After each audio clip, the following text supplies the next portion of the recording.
स्वागत है आप सभी दोस्तों का हमारे YouTube चैनल पर। आज हम ये बताएंगे कि कली पुरुष राक्षस के जन्म का रहस्य क्या है। तो वीडियो को शुरू करने से पहले चैनल को सब्सक्राइब जरूर लें। तो चलते हैं वीडियो में। काली राक्षस ने द्वापर युग में महाभारत में 100 कौरवों में सबसे बड़े, लालची, अभिमानी, दुष्ट और क्रूर दुर्योधन के रूप में अवतार लिया था।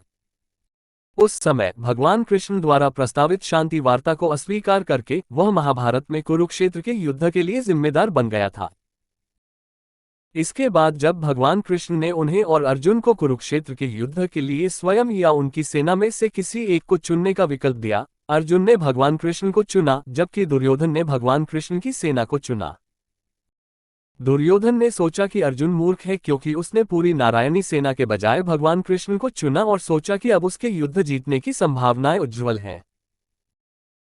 लेकिन जैसा कि सभी जानते हैं, युद्ध के अंतिम परिणाम के रूप में पांडवों ने कौरवों पर जीत हासिल की और भगवान कृष्ण द्वारा अर्जुन को दिया गया कुशल मार्गदर्शन पांडवों की जीत के लिए काफी हद तक जिम्मेदार था। कहा जाता है कि इतिहास खुद को दोहराता है। दुर्योधन और भगवान कृष्ण के मामले में भी यही हुआ।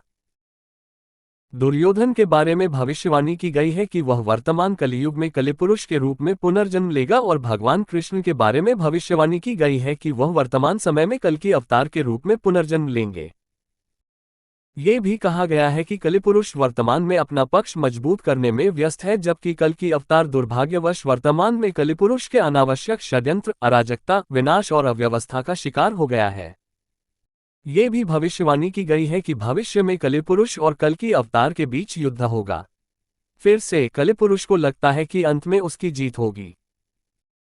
लेकिन ये भी भविष्यवाणी की गई है कि इस युद्ध के परिणामस्वरूप कलिपुरुष का विनाश होगा और अंत में कल्कि अवतार की जीत होगी। सबसे महत्वपूर्ण बात यह है कि यह भविष्यवाणी की गई है कि दुनिया में व्याप्त वर्तमान कलियुग अंधकार का युग समाप्त हो जाएगा और भविष्य में दुनिया में सत्य युग, स्वर्ण युग अस्तित्व में आएगा।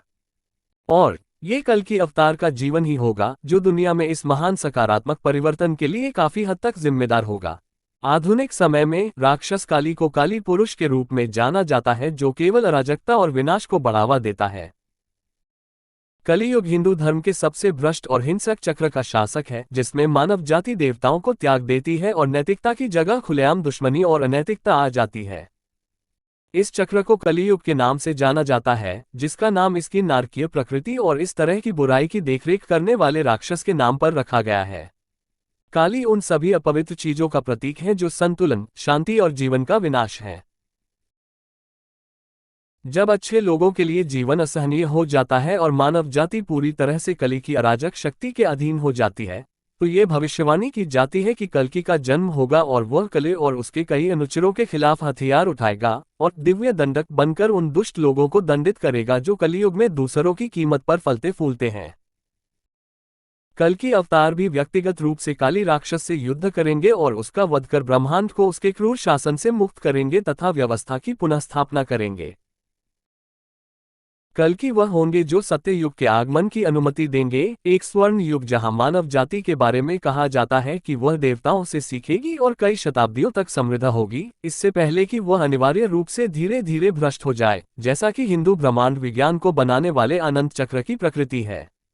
काली को पाप का अवतार या साक्षात रूप कहा गया है। वह शाश्वत धार्मिक सिद्धांतों के पालन को नष्ट कर देता है।